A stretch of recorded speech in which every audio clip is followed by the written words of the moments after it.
सचिन तेंदुलकर ये सिर्फ एक नाम नहीं है ना? अरबों लोगों के लिए ये एक इमोशन है, एक फीलिंग है। लेकिन जो मैदान पर रिकॉर्ड्स का पहाड़ खड़ा किया, उसके पीछे की कहानी क्या है? एक बेटे की कहानी, एक कप्तान की, और एक ऐसी इंस्पिरेशन की जिसने न जाने कितनी पीढ़ियों को सपनों के पीछे भागना सिखाया। तो चलिए उनकी कहानी की शुरुआत एक सवाल से करते हैं। सोचिए, साल 2013, सचिन अपना 200वां और आखिरी टेस्ट मैच खेलने वाले हैं। वो दुनिया का कोई भी, लिटरली कोई भी स्टेडियम चुन सकते थे, पर उन्होंने सिर्फ और सिर्फ मुंबई के वानखेड़े स्टेडियम पर ही क्यों जोर दिया? इसका जवाब उनके दिल के बहुत बहुत करीब था। वजह थी उनकी माँ। उन्होंने बीसीसीआई से एक स्पेशल रिक्वेस्ट की कि उनका फेयरवेल मैच मुंबई में ही हो। क्यों?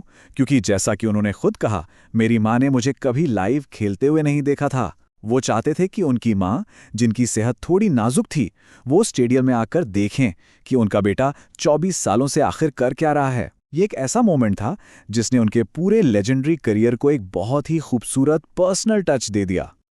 तो चलिए इस 24 साल के सफ़र को ठीक से समझने के लिए थोड़ा टाइम में पीछे चलते हैं, उनके कैरियर के अंत से सीधे उस शुरुआत पर जब एक 16 साल के लड़के ने पहली बार इंडिया के लिए बल्ला उठाया था।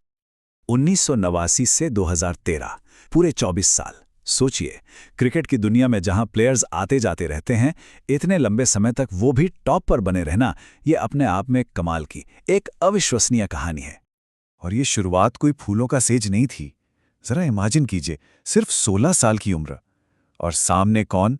पाकिस्तान का वो खौफनाक बॉलिंग अटैक, वसीम अकरम, वकार यूनिस, मतलब आग उगलती गेंदें।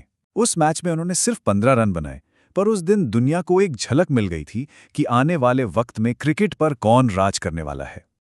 और वो पहली झलक देखते ही देखते एक ऐसे तूफान में बदल गई जिसने क्रिकेट की रिकॉर्ड बुक्स को हमेशा के लिए बदल कर रख दिया।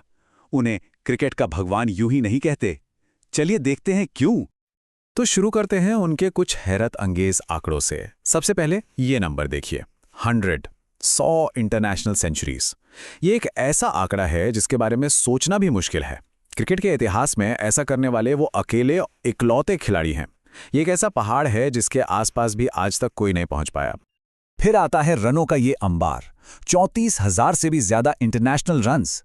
ये सिर्फ एक नंबर नहीं है, ये 2 दशकों से ज्यादा की कंसिस्टेंसी की कहानी है। दुनिया के हर कोने में हर तरह के बॉलर के खिलाफ रन बनाने की दास्तां है।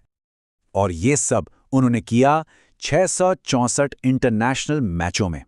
ये नंबर उनकी फिटनेस, उनकी मेंटल स्ट्रेंथ का सबूत है। सोचिए, इतने लंबे समय तक हाईएस्ट लेवल पर खेलने के लिए किस लेवल का डेडिकेशन चाहिए होता है। वो सच में अनइमेजिनेबल है। अब ये टेबल उनके डोमिनेंस को और भी साफ कर देती है, चाहे वो टेस्ट क्रिकेट का पेशेंस हो या वनडे की आक्रामकता। आंकड़े बस हैरान कर देते हैं। टेस्ट में 51 सेंचुरीज, वनडे में 49। ये नंबर्स किसी भी दूसरे खिलाड़ी से मीलों आगे हैं। और भला ये दिन कौन भूल सकता है? 24 फरवरी 2010, ग्वालियर का मैदान, जब सचिन ने वनडे क्रिकेट के इतिहास का पहला दोहरा शतक जड़ा। उन्होंने एक ऐसा बैरियर तोड़ा जिसे तब तक कई लोग इम्पॉसिबल मानते थे। लेकिन सचिन तेंदुलकर की महानता सिर्फ इन नंबर्स और रिकॉर्ड्स तक ही सीमित नहीं है।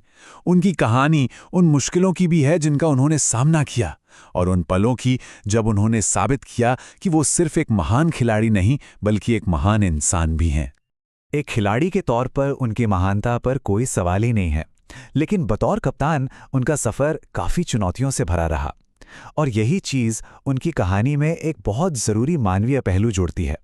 ये हमें याद दिलाता है कि सबसे बड़े सितारों को भी नाकामयाबी का सामना करना पड़ता है। उनकी मेंटल टफनेस का शायद सबसे बड़ा इम्तिहान 1999 के वर्ल्ड कप में हुआ। अपने पिता के निधन की खबर सुनकर वो घर लौटे, लेकिन अपनी मां के कहने पर देश के लिए खेलने वापस गए और केन्या के खिलाफ एक यादगार सेंचुरी बनाई। ये पारी सिर्फ रनों की नहीं, बल्कि उनके जबरदस्त डेडिकेशन और मेंटल स्ट्रेंथ की कहानी कहती है।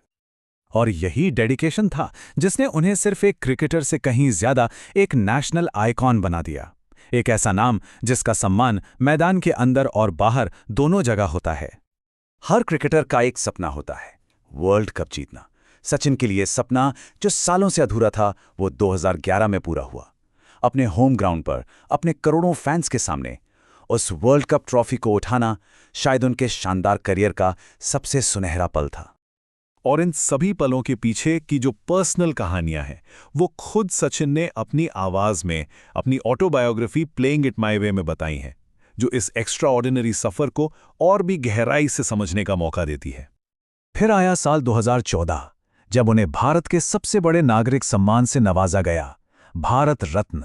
ये सिर्फ एक अवार्ड नहीं है, ये देश की सेवा के लिए दिया जाने वाला सबसे ऊंचा, सबसे प्रतिष्ठित सम्मान है। और ये सम्मान और भी खास इसलिए बन गया क्योंकि सचिन इसे पाने वाले पहले खिलाड़ी थे और इस सम्मान के इतिहास में सबसे कम उम्र के व्यक्ति भी। ये सिर्फ उनके क्रिकेटिंग अचीवमेंट्स का सम्मान नहीं था, बल्कि एक नेशनल हीरो के तौर पर उनके कद को सलाम था। और ये सब हमें एक आखिरी सवाल पर लाकर खड़ा कर देता है।